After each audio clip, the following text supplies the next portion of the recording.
Hey, what's up, everybody? It's amazing. We're here in the Profit Center. We like to call this, where all the magic happens in Red Bank, New Jersey. And every once in a while, if you stay the course and you truly believe that the outcome is yours for the taking, through collaboration, ecosystem merger, manifestation through a process, and really an intentional line of thinking, all of a sudden David Meltzer shows up in your office, just seemingly out of nowhere. So today we're real excited here. We have our guest today, which is David Meltzer. Hey, David, how are you? Awesome. Thanks for having me. Oh, my goodness. Thank you for being here. The last 8 days you've been traveling the world. Yeah. Well, this is more normal when you understand activity. Yep. It's amazing, the productivity, the accessibility, and the gratitude that you have in your life. It also helps when you travel a lot to be short like me. For the first time in my life, compared to all the athletes, celebrities, and entertainers I work with, It's such a benefit to be tiny. Yeah. Well, first of all, he just dropped a lot of nuggets in the first half of that when he talked about activity, and the other two things you said was amazing. I couldn't even keep track, but I watch you all the time, and I see your micro content, which has driven me to your YouTube channel, and amazing nuggets that you're dropping, which really kind of tells me your life experience and your content is who you are. This isn't just something that you're saying because it sounds good, right? If you have good listening, you could kind of pick up on some of the storyline. And that's literally amazing. The difference of who I am today is, I call it a Shakespearean revival. Yep. And with all the micro content that exists today and the micro communities that exist and the value of that community that a lot of people don't realize, it's so important to remember, to thine own self be true. So for example, if I say I lost over $100 million and went bankrupt, amazing. It's a frequency. That's something that people want to hear. And the people that don't like me because of that or are like, oh, that guy's, what a loser, I don't want them in my sphere, but I never was able to feel comfortable with it until you have the reach of 7 billion people, and to feel comfortable that, for example, Dr. Pimple Popper, the majority of the world probably does not like or enjoy watching pimples being popped. Sure. But because we have such size, scope, and scale of an audience, there's millions of people. In fact, she has more subscribers on YouTube than the entire Pro Football Hall of Fame, which I help market. All the Hall of Famers are heroes. Yeah. Number one sport in America. This pimple popper understands, to thine own self be true. Not trying to please everybody. Love it. Doesn't please me. But moreover, then you have this idea of capture who you are, modify who you are, amazing. TikTok, LinkedIn, Instagram, amplify it everywhere, and then perpetuate it. That formula allows you to have much more impact, but it only works with the core, the seed of being comfortable or loving yourself. And so the content that I give is to help people, not only with the strategy of what I call the stage theory. Shakespeare said the whole world is your stage, which it is now. Yep. The whole world's going to see this. Yeah. Who likes it's fine, who hates it's fine. But if we keep putting it out, the 80% in the between will resonate with. Yes. But more importantly, it starts with feeling comfortable with who you are. And I think a lot of people miss that point with social media, because most of the people out there are shouting at you, trying to please the masses. Amazing. Well, thank you for sharing all that. And at the end, when you're talking about how you deliver the message, I want to get to that in a second, but you talked about frequency. And if we could play in that space, because, for me, you said something powerful. You lost $100 million. Over. Right? over $100 million. And there was something that intentionally, whether it was subconscious, you did to do that,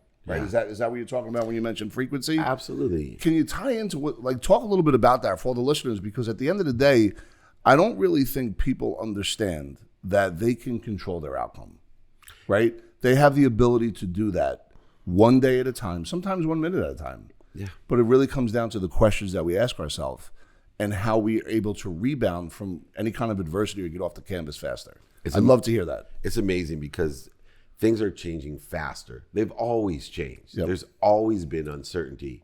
There's not more uncertainty. There is only uncertainty of the future. In fact, you're in the financial world. If somebody could tell us what's going to happen tomorrow, we both know how to make billions of dollars. Yep. And we probably would give it to charity, but nobody's certain. The only thing that's changed is the acceleration or the frequency of that change. Why is this important? Powerful. Because it's more valuable now to know what you are in control of. Yes. See, the only certainties that I have is I'm in control of my mindset. I give meaning to everything that I see. I'm in control of my heart set, my emotions, the way I feel. These are both two powerful tools of manifestation, by the way. How we use our mind and how we use our heart. And then finally, and what most people focus in on is I am in control of my handset, what I'm doing. So there's 5 levels of intention that allow you to clear the interference between an abundant, all-knowing, all-powerful world of everything. See, I believe instead of I'm going to get happy, I'm going to get healthy, I'm going to go get wealthy, I'm going to go get worthiness that I already am. Have it. Yep. I just have to figure out what I'm doing to interfere with 5 levels of intention. I have to do the things to clear the interference. I have to say the right things because we speak things into existence. Yep. I know you believe that. I think them into existence, so I have to think a certain way. I have to believe. That goes beyond thinking. How do you believe when it's tough? Yeah. So how do you practice, believe? Yeah. Practice. So the conscious continuum allows you to believe. The conscious continuum. Conscious, conscious, subconscious, and unconscious. So we consciously have to think, say, do in order to believe. The consciously. Then the more we do it, repetition, the more it will exist in your subconscious, which creates 40,000 of the same thoughts that actually change your neural pathways, that create the efficiency. So you don't, when you're sleeping, for example, it's adding to your belief and your confidence. Confidence is an indicator of what? Inspiration. See, when you feel confidence, like in sports, they call it the flow. Yeah. Right? Oh, he's in the zone. He's in the flow, right? Yep. Well, that's because so many repetitions consciously, it sits and continually to compound on that effort subconsciously until it activates your unconscious competency, your frequency. See, you actually are a beacon. You create a signal out there. And so when people talk about the law of attraction, I'm in the movie Beyond the Secret. The original Secret was a catalyst to my career of this new change and believing how the world works. But this frequency, instead of saying, I put up a vision board, which a lot of people do, that's the first step. You gotta visualize, and that's going to happen. No, the actual people that make it happen from the vision board into the reality or the materialization are ones who practice doing, saying, thinking, and eventually believing what's on there. And then it goes to the subconscious, compounds and aggregates the effect so that a frequency. So the law of attraction actually goes from the law of gravity. I'm happy where I'm at. The world's spinning and hurling, but I'm exactly where I'm supposed to be. I'm existing. I'm supposed to be at the right time, right time. To a law of Goya, get off your ass. Right? You can't sit at home high on your mom's couch dreaming about what you want. Is that what Goya actually stands for? For me, yeah. I never knew that. Yeah, get off your ass. And then comes the law of attraction. Wow. So if you are happy where you're at, you do think, say, and believe, you'll then attract what you want, and that's called feeling. See, so when I try to manifest things, I go beyond this continuum to, I actually feel what it's like to empower over 1 billion people to be happy. I actually feel like what it's like to make over $1 billion. So you're having that feeling now, like what the emotional tie-in to that is today, because it's on its way. Yeah, and that gets it here faster. Yeah, it comes faster. Wow. So you said a lot of great things. I was thinking about, basketball. I played college basketball, Division III. I know, I love sports. I'm an average Division III athlete, so I get you. Yeah. Well, for me, I had the good fortune of my older sister married Bob Hurley, the coach of St. Anthony's brother. So as a little kid, I was around the little Hurleys, Danny and Bobby. And they must have had a big night last night with the disappointment. Well, neither one of them were in the finals. But, the one player for Kansas played for Bobby at Arizona State. Remy Martin, I think his last name was Martin, the point guard. He was hitting some crazy three-pointers late in the game. But with that being said, when I was little Bobby, my age, we call him little Bobby, he had a goal to be a Division I athlete. My goal was to play Atari, right?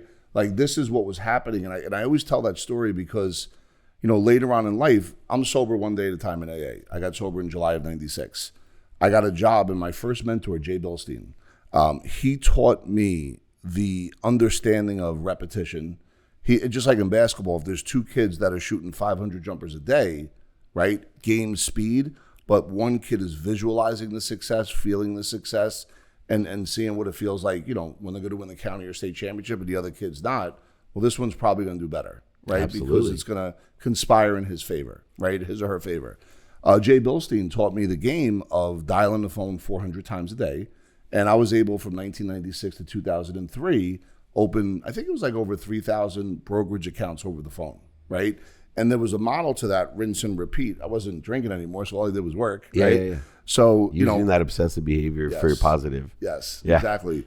So I was able to grow a business as a result of it. Now, we could talk privately about how, I too created a frequency that, boop, brought it up and then brought it down. And then, the hero's journey is happening as we speak.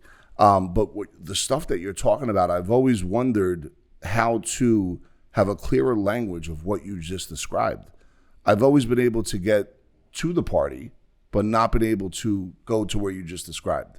And you create a lot of clarity for me in that moment, in this last 10 minutes, which I think is powerful. And hopefully for all the folks that are listening out there, there is a lot of information that David just dropped that's very powerful. For you, you are where you are right now.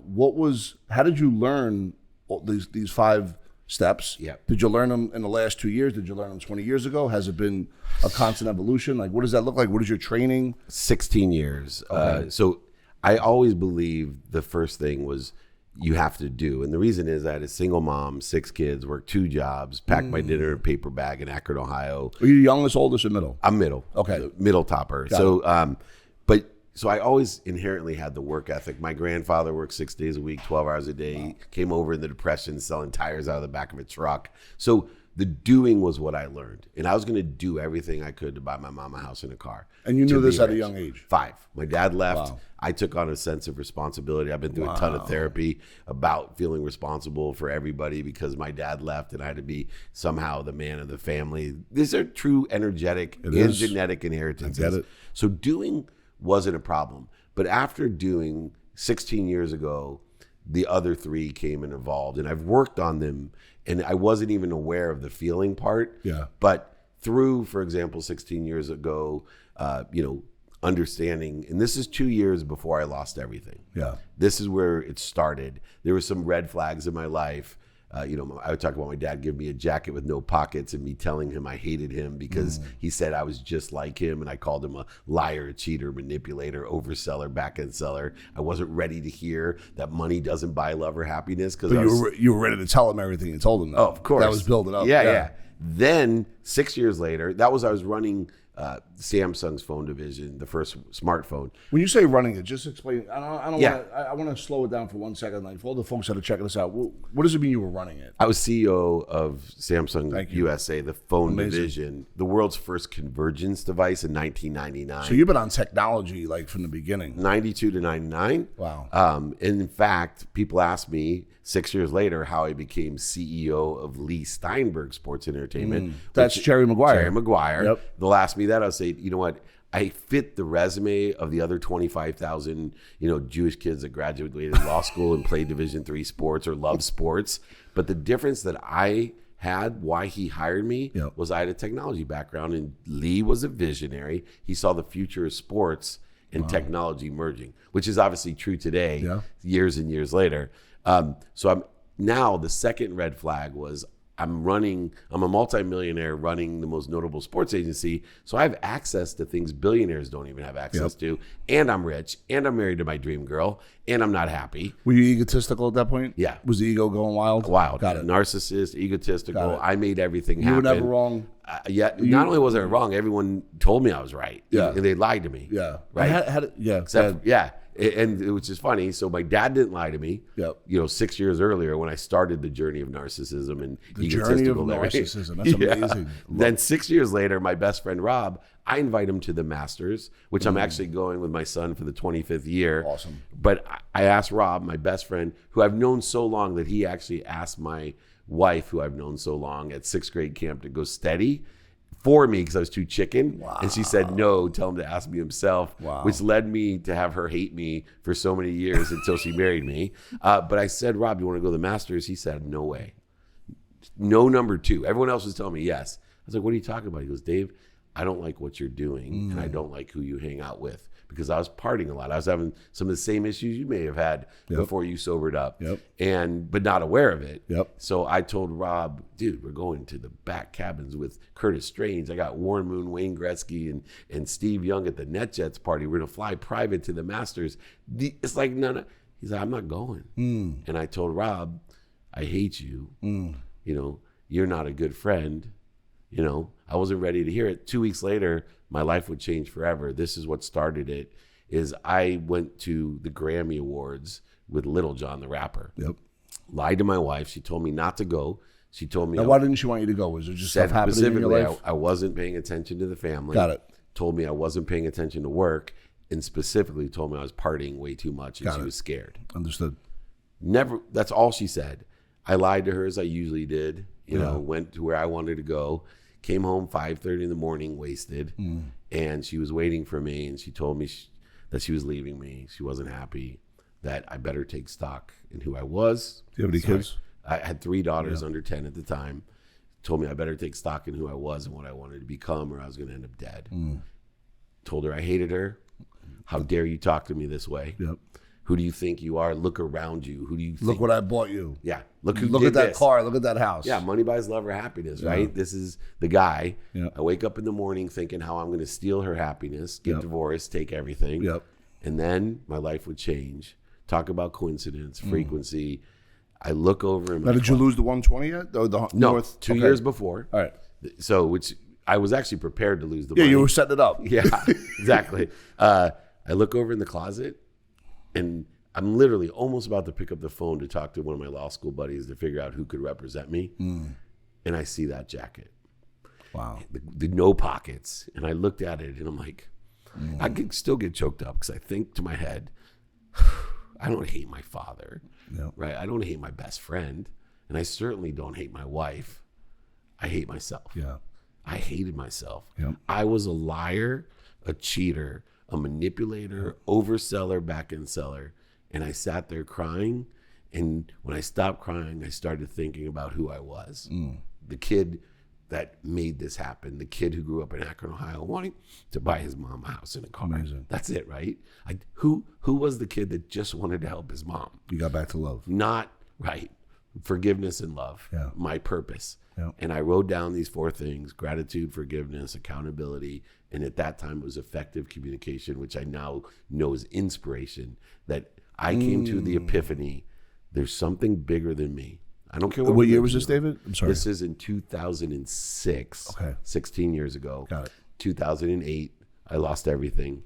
When you say you lost everything, did you show up and it was gone? Was there one event? Was it the market? Was it, I know the market. Were you leveraged? So what I owned a golf course at Ski Mountain, 33 homes in San Diego. Okay. And what happened was I got into a lawsuit. Someone had sold me a condo conversion with no white paper, and it was a neighbor, a friend. Sure. So I let my ego get in the way. Yep. And to be right, I was spending all my cash on the lawsuit, thinking I was going to get millions and millions back. And I went to my private bank in 2008 to get more cash. Yeah. Thought I had about a $40 million line.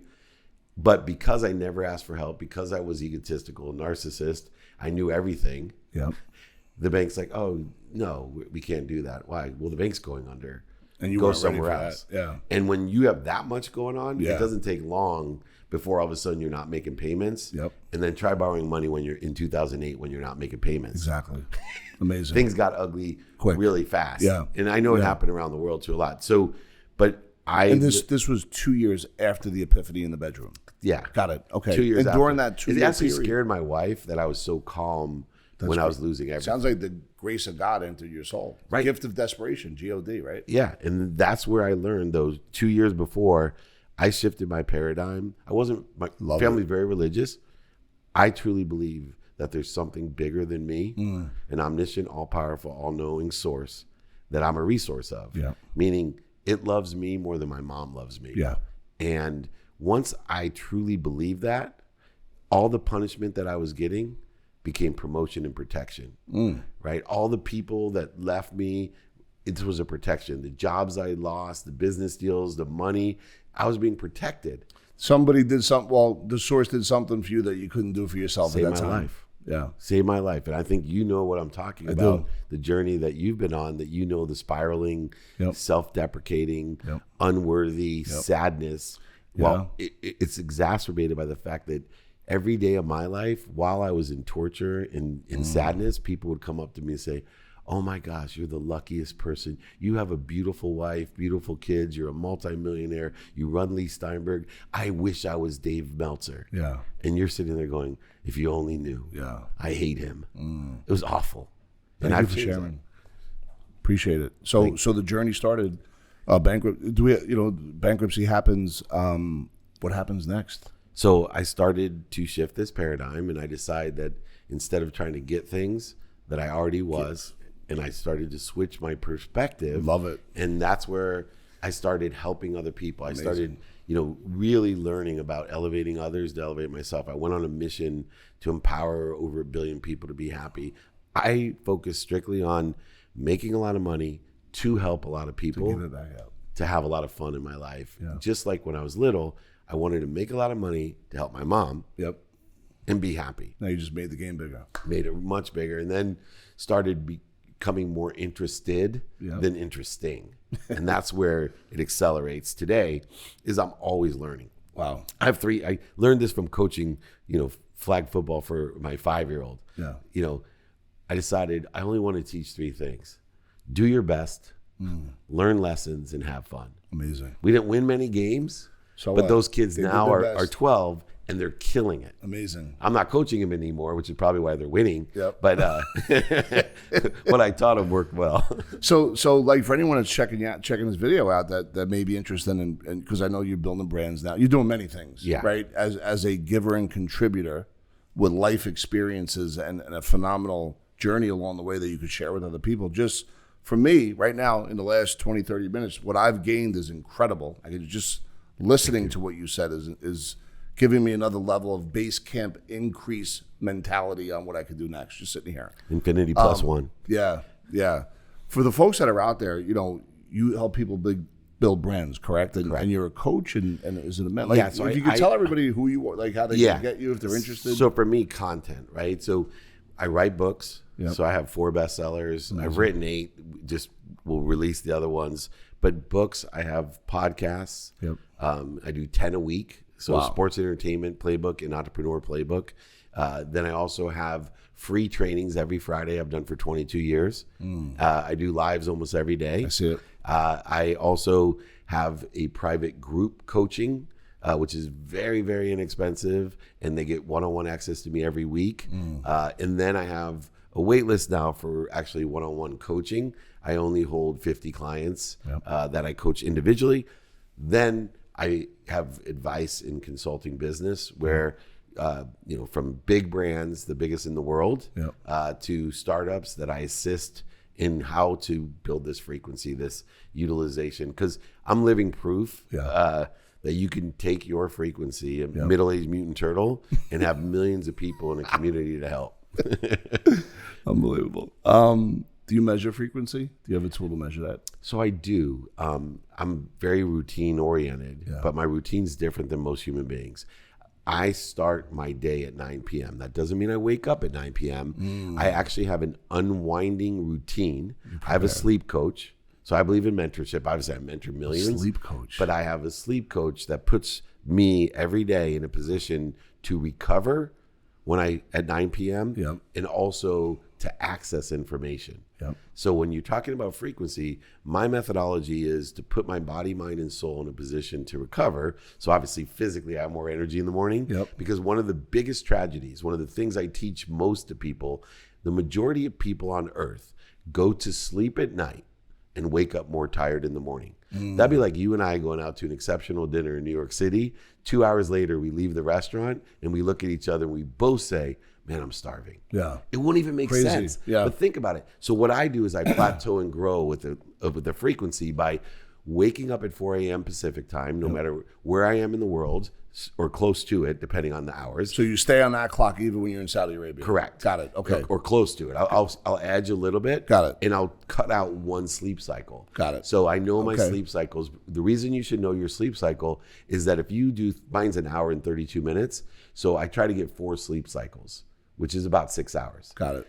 But if I'm traveling, I'll cut it down to 3 sleep cycles. The worst thing you can do, 3.5 sleep cycles is worse than 2 sleep cycles. You want to complete the cycle. If you wake up in the middle, it makes You're you more feel tired. tired. Got it. Right. So Amazing. I wake up in the morning and I take a baseline by meditating for 20 minutes of my frequency. So your meditation is not to explain, but what is the Theta meditate, THETA. I'm a quantum healer. I've studied in India. I'm very spiritual and very pragmatic, which I think creates my unique frequency. Yeah. Is that very few people have had the law degree, the competitive business negotiation of being a sports agent, but also, as you know from watching my content, I hang out with Sadhguru, I hang out with Deepak Chopra, with Master Shah. What about Joe Dispenza? Joe's just on my TV show. Amazing. So I work with Joe as well. Canfield and I wrote a book together, From Chicken Soup for the Soul. Yep. So I actually baseline my frequency every morning through meditation. Wow. And then I know during the day, talk about feeling, if something interferes with my higher self, my higher baseline every day, then I just stop. I don't resist it. I drop, I breathe, and I go back, remember, and recollect where I was so that I'm not always, see, most people live their life like a tube, and you see this in the financial world. Food in, food out. They live their life like a tube. It's hard to create a financial legacy if you're dealing with a tube. But if you're dealing with someone that isn't living the myth of Sisyphus, where like Camus wrote about in The Stranger, people who push the boulder to the top of the hill just to have it roll down to the bottom. When you have all these amazing vehicles so that you can plateau and grow financially. That's why I love working with you and people like you, is they understand the plateau and grow, the aggregation, the compound interest. They've at least studied Einstein's rule of 72. When you talk the same language about aggregate effect, not just in behaviors, like we learned through our misbehavior, our addictions, we learned how that aggregate effect works, and we apply it to the financial world. Now we have the patience of Job. We able to reconcile the persistence that we're given. We're like pit bulls, right? You hold on to the tire. I can see it in your eyes. I know by your career. You 400 calls a day.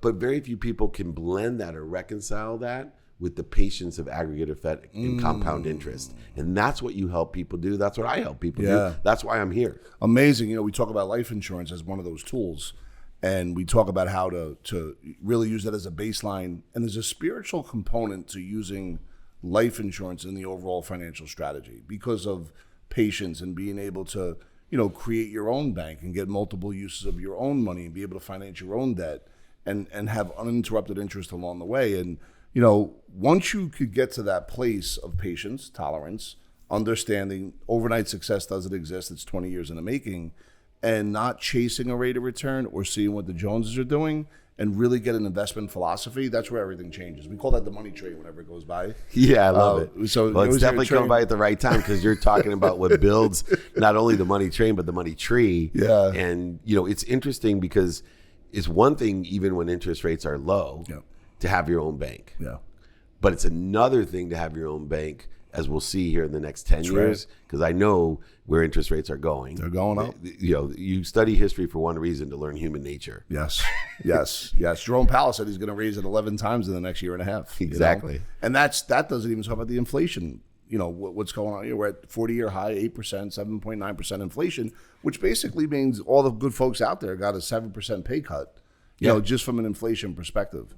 David, I got to tell you, I am so honored that you came in today, being in this studio. The nuggets you dropped, I would suggest everyone to take that and rewind it back and really just listen to this over and over again. I know and you can email me, by the way. Like, I'm one of the few people on earth, and these guys will tell you here in the studio, 100%. Directly, I answer everything myself. David@dmeltzer.com, and you cannot overwhelm me, because I know the antidote to being overwhelmed. It's prioritization, and I've created systems to prioritize my emails and prioritize you.